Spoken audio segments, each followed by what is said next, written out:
Alrighty, class. So we're going to talk about Bush and Obama, who are the presidents in the decade of the 2000s. George W. Bush, elected in the election of 2000. He was elected twice. So 2001 through 2009 was when he served. A conservative, just like his father and just like Ronald Reagan. He had the famous Bush tax cuts, which, well, as you can guess, cut taxes. And No Child Left Behind, that was an educational policy. We're going to skip over that. Three big things, though. Like his first year as president, we have the September 11th attacks. We're going to go into that more in a minute. Hurricane Katrina hits in 2005. That was a total disaster. Complete disaster. He gets a lot of the blame for it, but so should the governor of Louisiana, so should the mayor of New Orleans, and basically none of them were coordinated, and millions of people suffered horribly as a result. The whole thing was, I remember watching it live. It was the worst. And then the Great Recession. So this is when the economy tanks. Right at the end of Bush's presidency, it was called the subprime loan scandal. Basically, the Wall Street banks had been doing shady things with mortgages.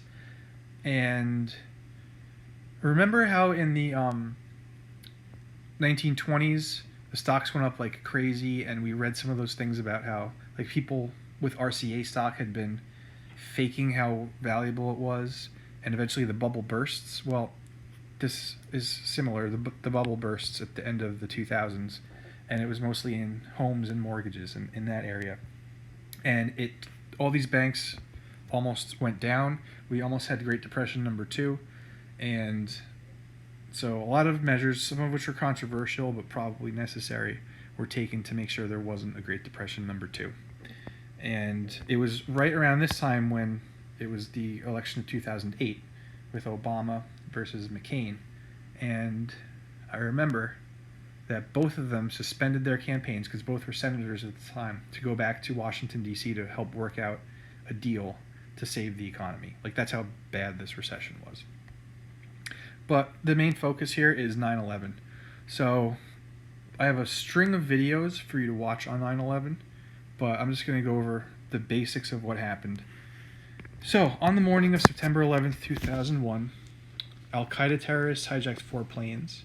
Al-Qaeda was the terrorist group that Osama bin Laden led, and if you recall from a few videos ago, he was he wasn't from Afghanistan, he was Saudi Arabian, but he led the Mujahideen in Afghanistan in the 1980s that fought against the Soviet Union. Anyway, of the 4 planes, 2 of them hit the World Trade Center buildings and take them down, which no one ever thought they would come down, by the way. 1 hits the Pentagon in Washington, D.C., and that's the center of United States military, basically. And another one, Flight 93, crashes in Pennsylvania after the crew. Now, at this point in time, there were like cell phones on planes, so at this point in time, anyone that was on the plane talking to someone back home knew that 3 planes had already crashed, and then their plane gets hijacked, and they're like, we're going to be the 4th one. So these people on this plane, they sacrificed their lives and fought back against the terrorists, and the plane ended up crashing in a field and only killing the people that were in the plane. And so they gave their lives to save the destination of this plane, which a lot of people think was going to be either the White House or Congress. Because if you think of, what would you attack if you wanted to wipe out, like, if it really caused problems in the country? Attack their finances, their military, and their government. Finances, the World Trade Center was like New York City and the World Trade Center, that is the center of the American economy. The Pentagon is the headquarters for the American military. The next target was almost definitely going to be the White House, or maybe something like the Washington Monument, but definitely something political in Washington, D.C. After 9/11, which stunned everyone, and by stunned, I lived through it. I was a junior in college, and I was in Baltimore, and one of the things about 9/11 was you heard about all these planes crashing into places, and you're like, are we next? No one knew that that was it. People all over the country, like if people lived in Los Angeles or Chicago, were thinking, are we next? You know, I mean, Baltimore's not such a big city, so I was like, okay, at least there's really nothing here, so I think I'm safe. But my father was on a plane that day. My girlfriend at the time was going to college in New York City, and since there was this main cell phone like antenna or tower thing at the top of the World Trade Center, trying to reach anyone's phone in the New York City area was virtually impossible for like a day or two. So I kept trying to call my dad and my girlfriend, and it was just nothing would go through. So that was not fun to live through. Thankfully, both of them were safe. September 20th, George Bush gives this famous speech where he says to the world, there is an axis of evil, and we're going to take out the evil, led by the terrorists, and quote on the bottom right, either you're with us or you're against us. There is no middle ground. And we talked about NATO when we talked about the Cold War, and how one of the things about NATO is that if an attack on one is an attack on all.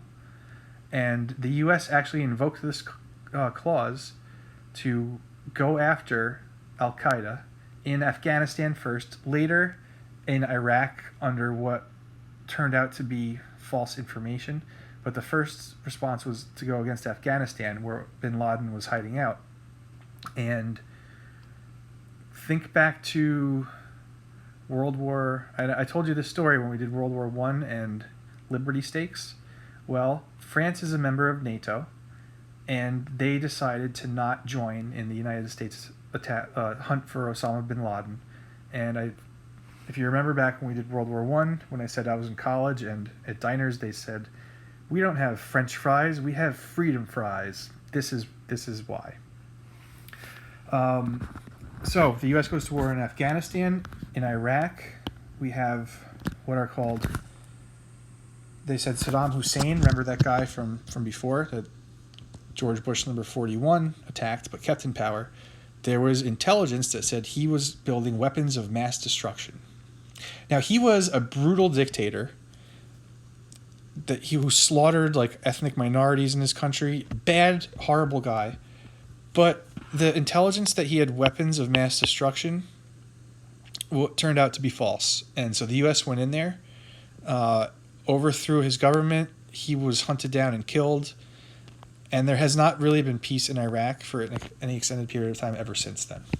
So if you look at, in the recent presidential primaries, both this year for the Democrats and then last year for Democrats and Republicans, one of the questions they asked everyone was, if you were a senator or in Congress at that time, did you vote for the Iraq war?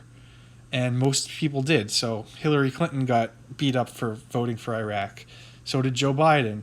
Bernie Sanders is like the one guy that didn't. And so he always says, I never voted for the Iraq war.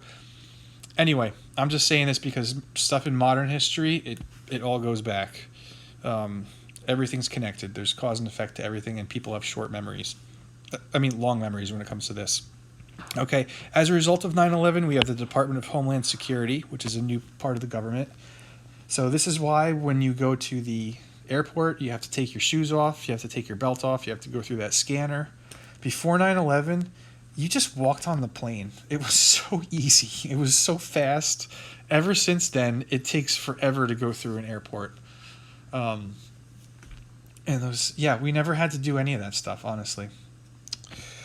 Patriot Act. This was an act and this is a controversial one, to help prevent terrorism. It gave the government power to pretty much monitor people's phone contacts, so that in case there was a call between different, from one person to a suspected terrorist, the government could get on it and you'd say, okay, that sounds great. But then it was later revealed by this guy, Edward Snowden, that the people that were running it had access to pretty much like listen in on your phone calls or like look into your phone, and a major invasion of privacy.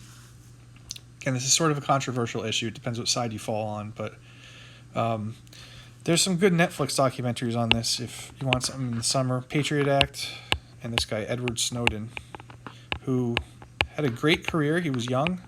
He was going to get married. And he exposed the truth of what was happening, and now he's hiding out and can never return to the United States. Or to his girlfriend, who he was going to marry. And he's basically going to be on the run for the rest of his life. So that's something worth watching. In this picture here, these are firefighters at the, when they're cleaning up the rubble after 9/11. And this was taken. It looks like the famous picture from... Do we remember the battle in World War II with the flag? Iwo Jima.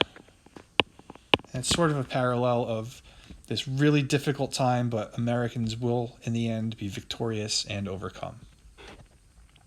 That's it for my little intro on 9/11, and next you're going to see a string of videos, footage from that day. Okay, talk to you later.